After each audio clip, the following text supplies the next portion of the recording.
Hello बच्चों, let's see the question. कह रहा है कि which of the following group has the maximum hyper conjugation effect. कह रहा है कि इनमें से ऐसा कौन सा ग्रुप है जिसमें मैक्सिमम हाइपर कंजुगेशन इफेक्ट लगता है। हाइपर कंजुगेशन में क्या होता है, वैसे मैं कार्बोटाइन का दिखाता हूँ बेटा। जैसे मान लीजिए मेरे को कार्बोटाइन है बेटा, ये ना, इससे नेक्स्ट कार्बन पे इतने ज्यादा नंबर ऑफ अल्फा हाइड्रोजन होंगे ना बेटा, उतने ज्यादा हाइपर कंजुगेशन लगती है। एक्चुअली में यहाँ पे होता क्या बेटा, ये कार्बन हाइड्रोजन के वजह जो सिग्मा इलेक्ट्रॉन्स है वो क्या होता है बेटा, डीलोकलाइजेशन होता है उनका इसके एम्प्टी वैकेंट पी ऑर्बिटल में।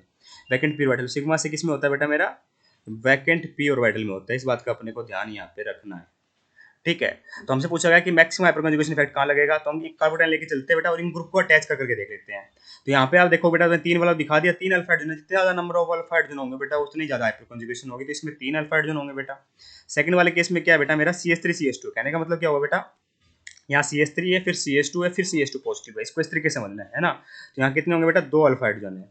इसमें देखो तो बेटा कितने आएंगे बेटा, इसमें कैसे अटैच्ड है पता है आपको, इसमें कार्बन है, हाइड्रोजन है, इस पे दो दो मिथाइल ग्रुप लगे हुए हैं, ये इस तरीके से अटैचमेंट है बेटा, ठीक है। तो इसमें कितने अल्फा हाइड्रोजन आए बेटा, कार्बोटाइन से नेक्स्ट कार्बन पे कितना है, केवल एक हाइड्रोजन है, तो यहाँ पे केवल एक अल्फा हाइड्रोजन है बेटा, यहाँ पे दो अल्फा हाइड्रोजन थे, ठीक है। यहाँ बेटा एक भी अल्फा हाइड्रोजन है, तीनों मिथाइल ग्रुप लगे हुए हैं इस तरीके से, कार्बोटाइन से नेक्स्ट कार्बन पे तीन तीन मिथाइल ग्रुप लगे हुए हैं ना।